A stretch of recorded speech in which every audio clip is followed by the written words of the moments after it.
Hola a todos, bienvenidos a Cardio TV, aquí durante el Congreso de la SEC aquí en Málaga. Y nada, es un placer para mí pues, estar acompañado por Soledad Ojeda del Hospital de Córdoba y Rafa Romaguera del Hospital Belviche.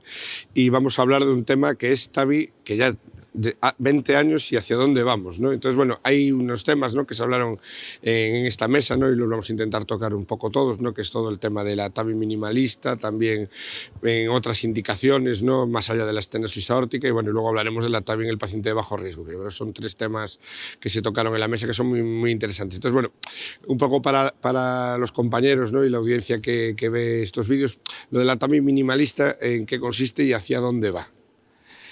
Bueno, pues muchas gracias, Rafa. El TAVI minimalista es un intento para conseguir que el paciente reciba un procedimiento menos invasivo, más corto, menos doloroso, y que su estancia en el quirófano y luego en el hospital sea lo más corta posible. Entonces, inicialmente, hace 20 años cuando empezamos, como bien has comentado, era acceso quirúrgico, a veces hasta transapical, múltiples accesos venosos y arteriales, marcapasos y procedimientos pues, que para el paciente eran dolorosos, requerían intubación general, ecografía transesofágica, y hoy en día se tiende a hacerlo pues, PCI-like, ¿no? Hacerlo lo menos invasivo posible para evitarle dolores, para evitar complicaciones, infecciones, sangrados, y que el paciente tenga un procedimiento más confortable. Entonces eso comienza por hacer una sedación superficial en vez de anestesia general, no realizar el procedimiento guiado por ecografía transesofágica y luego hacer accesos arteriales y venosos que permitan su movilización precoz y que tenga mayor confort. Eso pasa por hacerlo transfemoral percutáneo, guiado por eco, que se ha demostrado todo ello que se asocia a un mejor pronóstico, con cierre percutáneo, y luego los accesos contralaterales o venosos que se necesitan para el procedimiento, pues que sea radial, que tiene menos riesgo de complicaciones hemorrágicas y permite movilización precoz, y el venoso que sea probablemente yugular, que también permite que el paciente esté sentado desde un primer momento y que comience a caminar la misma tarde. Entonces el procedimiento es femoral radial yugular, no se implanta marcapasos, se estimula por la misma guía y no se realiza ecografía salvo que haya alguna complicación en el procedimiento, y en ese caso es transtorácica. Todo ello permite que el paciente salga de la sala pues, mucho más rápido. Normalmente el tiempo de estancia, se dice skin to skin, es inferior a 40 o 50 minutos, alrededor de los 35, y el tiempo total en sala pues ronda la hora. Y con todo ello pues el paciente vuelve a la unidad coronaria consciente, sin intubación general, y con unos accesos que hacen que por la tarde nada más llegar ya pueda estar sentado, pueda comer, y luego por la misma tarde se movilice, todo ello de cara a una potencial alta precoz. Muy bien, yo creo que está claro. También alguna cosa. Sí, hombre, yo creo que la TAVI minimalista ha supuesto un importante avance. Antes los pacientes se quedaban ingresados muchísimo tiempo y son pacientes muy mayores.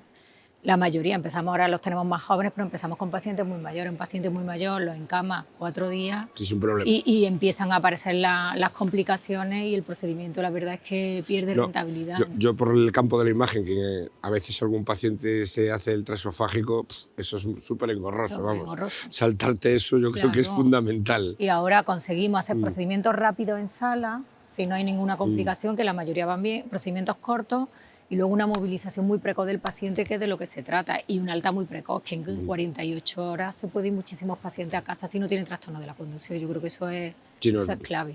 Yo ahora, por un poco abrir el tema, ¿no?, que sí que es cierto que ya vamos un poquito más allá de la estenosis aórtica, ¿no?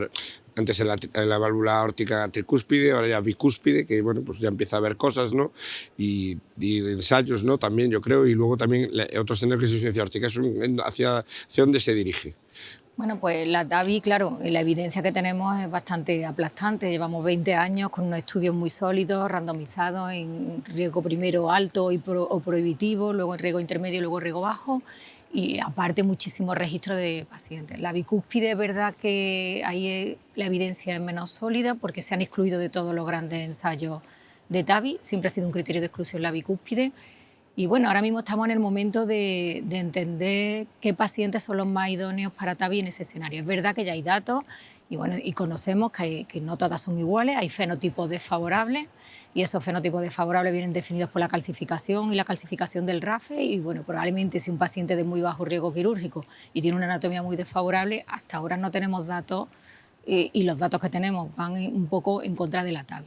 Ya si el paciente es de riesgo intermedio o riesgo alto, sobre todo si la anatomía es favorable, y aunque sea desfavorable, si el paciente tiene un riesgo alto quirúrgico, yo creo que la TAVI es verdad que la bicúspide, por los datos que tenemos, parece que los resultados hay algo más de complicaciones por el procedimiento, pero siempre hablamos de unos porcentajes bastante bajos.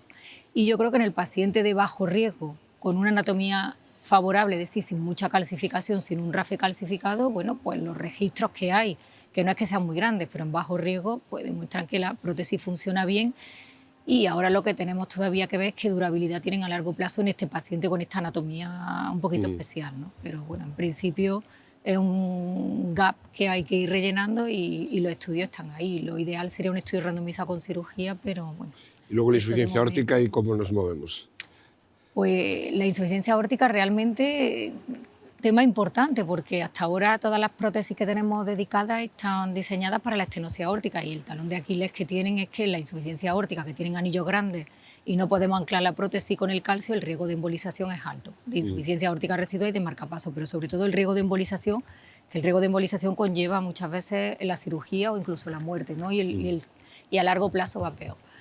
Es verdad que, bueno, que ahora tenemos prótesis más grandes que nos permiten sobredimensionar la prótesis, porque hay que sobredimensionarla al no tener calcio, pero sobre todo vienen prótesis dedicadas exclusivamente para la insuficiencia aórtica. Ahora en el TST esta semana se ha presentado con la que hay más experiencia, que es la Trilogy, con 180 pacientes, con unos resultados, una embolización del 2%, 2,5%, pero con unos resultados buenos en cuanto ya reduciendo implante marcapasos, sin leak importante, y bueno, una prótesis dedicada que se ancla a las valvas del paciente, con lo cual te quita el problema del encaje de la prótesis por el calcio, permite alineamiento comisural, y bueno, pues estamos en los principios, ¿no? Como cuando la TAVI hace 20 años, dispositivos más rudimentarios, pero bueno, que ese es el futuro, y en unos años pues tendremos prótesis dedicadas que podremos tratar a estos pacientes sin ninguna duda, ¿verdad, Rafa? Sí.